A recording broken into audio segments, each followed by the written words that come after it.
I think English is the best language. I do. Like, I don't know if you guys do this. English is so awesome that England named its whole country after it. Did you guys know that? Yeah. It's a little history lesson for you guys. I'll tell you what I like about the English language is that we have phrases in English that they don't have in other languages. Like, for example, knock on wood. That's familiar with knock on wood, right? You say something, you don't want to jinx it, knock on wood, right? Well, they don't have that phrase in other languages, which kind of explains to you why so much bad shit happens all over the world. Right? Yeah, because you know there was probably some dude in Japan a few years ago, he was talking to his buddy, he was like, hey man, can you believe we have not had a single tsunami knock out one of our nuclear power plants? That's all he said. Yeah, he didn't know. It's tragic. That joke's ridiculous because it's superstition. I don't believe in superstition. I don't believe in anything. I'm an atheist, is what I am. I'm just an atheist. But I'm not a preachy atheist either. I used to be. Now I don't even give a fuck. I'm not the kind of guy that's going to be knocking door to door. Have you heard the not so good news? That's not going to be me. That we're all damned and there is no future. That's not me. You believe whatever you want to believe, just don't push it on me, you know? What I do, the thing though, is that because I'm an atheist, I have a lot of atheist friends. And, you know, because I hang around with a lot of comics, and part of being a comic is, you know, seeing through bullshit. So a lot of them are atheists. But here's the thing, a lot of them are atheists, but they're also superstitious. Which makes absolutely no sense to me. You know? It's like, how are you? Because part of being an atheist is not believing in stuff that you can't scientifically prove. But I had friends like that. I had friends that believed in, you know, in the horseshoes and, you know, good luck charms. Because if you are religious, then you have license to believe in all kinds of bullshit. You know? If you do believe there's a bearded man in the sky that controls everything, then oh well, then you might as well believe that when it snows, that's angel cum. That's what that is. And then when it rains, they found a little angel squirter. That's what that is. It's angel squirting.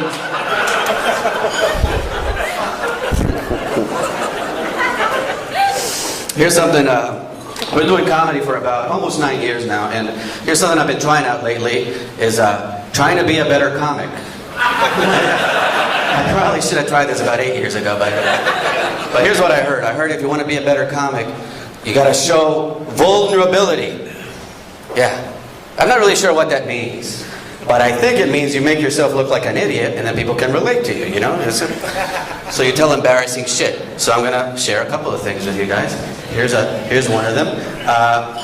I was once doing the oral sex on a lady. You guys familiar with the oral sex? You know what the oral sex is, right? I was doing the oral sex on but here's the thing. I went down on this chick not knowing that she was on her period. Yeah, boy, was my face red. Yeah, there you go. You tell that one at church on Sunday. Take that one home.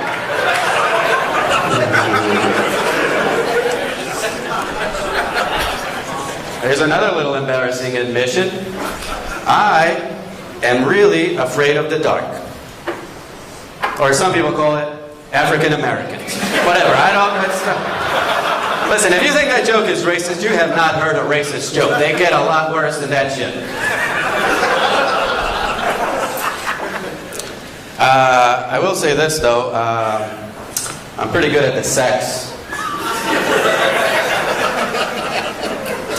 What if I just left it at that? I should just leave it at that.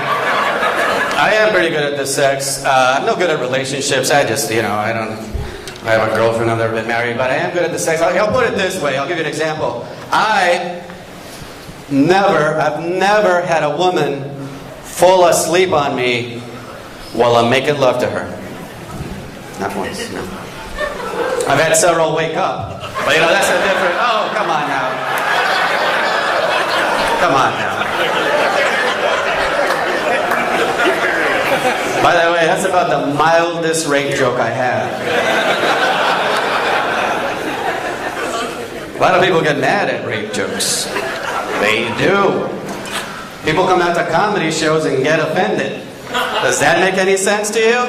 Doesn't make any sense to me, but people are idiots. They come to comedy shows, they hear a rape joke, they write their little blog, and then they're like, oh, these comics, they need to stop telling rape jokes.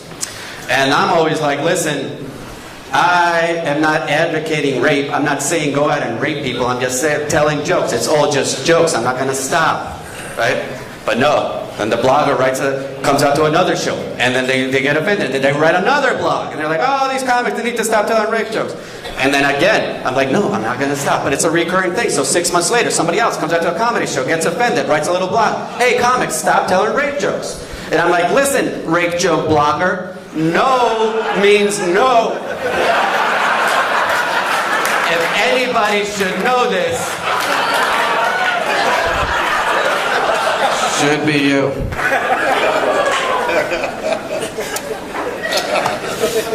I'll leave you guys with this last little story here. I was telling you about the sex earlier. Every now and again, I'll do a show, and somehow I convince a lady to go, have sex with me. I don't know how it works, but sometimes it happens. So this one time I was doing a show, lady was into me, so we went back to her place, right? We get naked, and we're doing the sex there, and then at one point I'm like, let's spice this shit up. So I turn her around, right? Well, not myself. I tell her just turn around, and so we're doing it as the dogs do, the doggy style. And that's when I notice she has a tattoo on her lower back, like a tramp stamp sort of thing, right? But this I'm fine with. I don't care. But here's the thing, though: the tattoo was a Star of David. The Jewish Star of David. And at that point, I'm like, fuck it, I don't have any morals. I'll fuck a Jew, right? That's not gonna stop me. So I keep going, right? But this is what I noticed, though. It wasn't just a Jewish star. It had 2 dates underneath it. Yeah. Like, this was actually not just oh, I'm Jewish. This is actually in memoriam of somebody that had died. Yeah. And I look at the first date, and it's like 1939 or some shit, right? I'm like, oh, good Lord. So now I'm picturing this chick's dead Jewish grandmother as I'm doing the sex to her from behind. But I plow through it. But then, after I see the born on date, I look at the dead on date, whatever you call it. I just call it dead on date. And it was in the 40s. It was in the early 40s. So I'm like, oh shit, this wasn't even her grandma. This is in memoriam of a dead Jewish child. Right? So now I'm picturing a dead Jewish child as I'm doing the sex on her from behind. And I was like, oh, Jesus. But then it struck me, then I kept thinking about it. I was like, holy shit, this isn't about a person. Because that's when I recognized these dates coincide exactly with the years of the Holocaust. Yeah, so now I'm fucking a chick from behind while picturing the death of 6 million dead Jews. And that's when I just got so excited, I came right there. I just couldn't hold it in.